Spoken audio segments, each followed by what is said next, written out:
खबर जहां पर आपको बता दें कि इन्वेस्ट यूपी घूसखोरी की एफआईआर हाईकोर्ट ने रद्द की है। यहां पर आपको बता दें कि मामले में गिरफ्तार निकांत जैन को बड़ी राहत मिली है। साथ ही साथ आपको बता दें कि हाईकोर्ट ने निकांत जैन को आरोपी बनाने को गलत माना है। घूसखोरी मामले में अभिषेक प्रकाश निलंबित हुए थे। अभिषेक प्रकाश के चलते निकांत ने आज वहां जेल काटी है। साथ ही साथ एफआईआर रद्द होने से अभिषेक प्रकाश को बड़ी राहत मिली है। आईएएस अभिषेक प्रकाश अब बहाल होने के जुगाड़ में लगे हुए हैं। बड़ी खबर, बड़ी जानकारी।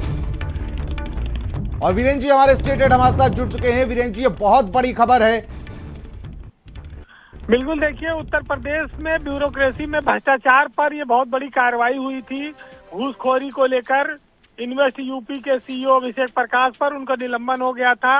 एफआईआर दर्ज की गई। निकांत जैन को गिरफ्तार किया गया। 8 महीना वो जेल में रहा।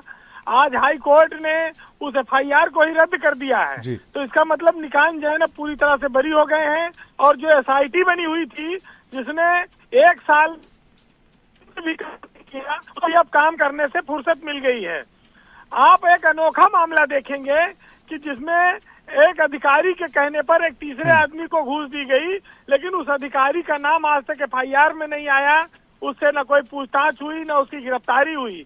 अब जब एफआईआर ही हाई कोर्ट ने खत्म कर दी है, क्वैश कर दी है, तो अब तो सबकी मौज हो गई। यूपी के ब्यूरोक्रेसी के इतिहास में ऐसा कोई उदाहरण आपको नहीं मिलेगा कि बदनामी में, घूसखोरी में अभिषेक प्रकाश जैसा चर्चित व्यक्ति, जिससे सरकार ने एक बहुत बड़ा खुलासा किया था और कहा था कि जीरो टॉलरेंस की नीति का ये सबसे बड़े उदाहरण है। लेकिन आज हाई कोर्ट ने उस पूरे एफआईआर को खारिज कर दिया।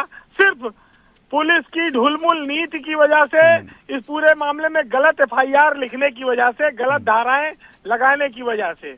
तो ये निकांत जैन का प्रकरण का जिन 20 मार्च 2025 को हुआ था, करीब 12 महीने होने वाले हैं, 1 साल होने वाले हैं।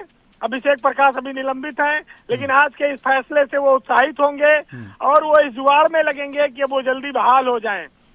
हालांकि उनके खिलाफ विजिलेंस की जांच चल रही है। भटगांव जो लखनऊ में जब वो डीएम थे, तो जमीनों के मुआवजे का प्रकरण भी उनके खिलाफ जोर शोर से उठा था। उसमें भी अभी तक कोई कार्रवाई प्रगति पर नहीं है। तो एक बदनाम आईएएस अधिकारी के लिए ये बहुत बड़ी राहत की खबर है।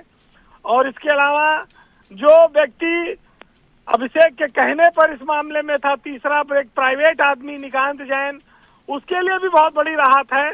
उसने तो खैर अपनी सजा भोगी, लेकिन कहा जाता है जो प्रभावशाली और बड़े लोग होते हैं वो बच जाते हैं। सरकार की बड़ी बदनामी कराई थी अभिषेक प्रकाश ने। अब इस बदनामी के दाग को वो कैसे धोएगी, ये आने वाला वक्त देखेगा और इसका इंतजार रहेगा। लेकिन इतना जरूर है कि अभिषेक प्रकाश उत्तर प्रदेश की ब्यूरोक्रेसी में एक बदनुमा दाग की तरह रहेंगे और उनकी जब भी सरकार उन पर मेहरबानी करेगी तो उसके हाथ में कालिक लगेगी। जी, बहुत बहुत शुक्रिया वीरेंद्र जी हमारे साथ जुड़ने के लिए, तमाम जानकारी साझा करने के लिए।